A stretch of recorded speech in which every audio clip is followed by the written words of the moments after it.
예. 네, 안녕하세요. 문현진 멘토입니다. 예, 수고하십니다. 네, 어떤 게 궁금하세요? LG 이노텍, 예. LG 24만 이노텍이요? 원에, 예, 5% 샀는데, 예. 다시요, 얼마요? 24만 원. 24만 원에 5%요? 예, 예. 뭐 일단 투자 기간을 어느 정도로 보고 사신 건가요? 기간은 뭐 상관없고, 예. 네. 이게 좀 20만 원 깨면은 네. 더 사도 되는가 싶어요. 네, 뭐 그렇게 해도 될 것 같아요. 일단 비중이 5%밖에 안 되고, 예. 기간이 별로 상관이 없다라고 하신다면은 사실 뭐 상관없을 것 같아요. 뭐 일단 이 기업을 굳이 그렇게 뭐 모아 가야 되나 했을 때 엄청난 메리트가 있다고 느껴지지는 않거든요. 근데 뭐 어찌됐든 시청자님이 비중이 5%밖에 안 된다라는 점과 그리고 내려갔을 때 추가 매수를 한다고 해도 충분히 할 수 있는 기업이라는 거죠. 왜냐하면 돈도 잘 벌고 사실 이 기업도 여러 가지 뭐 반도체 기판부터 해서 이런 여러 가지 이 전기 쪽으로 뭐 전기차 쪽에도 이렇게 약간 엮여 있을 수 있고요. 그래서 여기저기 엮여 있다 보니까 메리트도 좋고 실적도 잘 나오고 하다 보니까 주가가 떨어지면 더 사도 되는 기업 중에 하나긴 해요.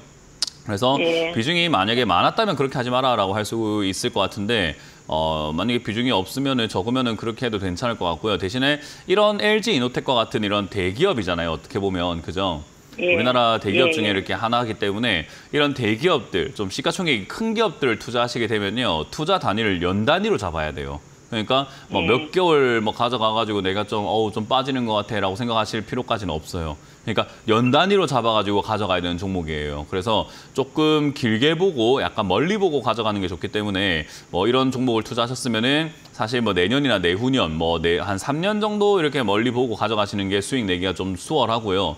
그리고 이런 대형주 투자하실 때 3년을 가져간다라고 하면 3년 동안 내가 산 가격 이하로 안 빠진다고 생각하는 게 얼마나 오만한 생각이겠습니까? 그죠? 그러니까 내가 산 가격 이하로 빠지는 건 당연히 납득하고 받아들일 수 있어야 돼요. 어차피 내가 손해보고 팔 생각은 없는 거니까요. 그렇기 때문에 지금처럼 빠지면 더 산다 관점으로 보면 될 것 같고요. 대신에 이제 20만 원 깼을 때 18만 원까지 내려갈 수 있는 게 지난 저점이잖아요. 그래서 18만 원까지 내려가는 게 지난 저점이었기 때문에 20만 원을 깨면 더 산다라는 느낌보다도 18만 원을 지지를 하면 더 산다라는 느낌으로 보시는 게 좋아요. 좀 차이가 있습니다. 18만 원을 깼으니까 산다는 건 깨고 더 내려갈 수도 있는데 산다는 거고 18만 원에서 안 내려가는 걸 보고 사는 건 좀 다른 의미죠. 그죠?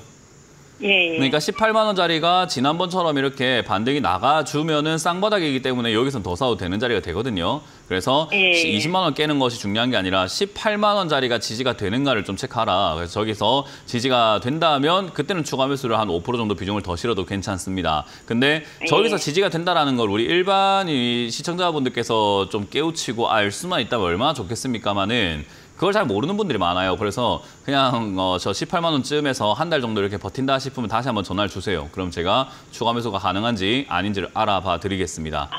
그래서 지금은 18만 원 정도까지 내려가는 걸 기다려보는 거라고요. 내려가도 상관은 없어요. 왜냐하면 추가 매수 자리만 조금 낮추면 되는 거니까. 근데 18만 원짜리에서 지지가 안 됐는데 사버리게 되면 추가 매수했는데 내려가면 그건 또 들어간 돈까지 또 물리는 거잖아요. 그죠? 네, 그러니까 그건 의미가 없다라는 거예요. 그러니까 18만 원짜리가 지지가 되면 추가 매수하면 되고 여기서 지지가 안 되면 좀 추가 매수할 자리를 좀 낮추면 되죠. 뭐 15만 원이나 14만 원 이렇게 낮추면 되는 거니까 그건 의미가 없어요. 그러니까 저기가 지지가 되나 안 되나를 봐야 돼요. 안 되면 안 되는 대로 더 밑에서 하면 되고 지지가 되면 거기서 하면 되고 그 차이인 거예요. 네, 그렇게 편하게 생각하시면 됩니다. 회사는 괜찮겠지요. LG 이노텍이 망하면 우리나라가 부도납니다. 우리나라 망해야 돼요. IMF 또 와야 돼요. 그러니까 그런 이상한 질문 안 하시는 게 좋습니다. 알겠습니다. 네, 고맙습니다.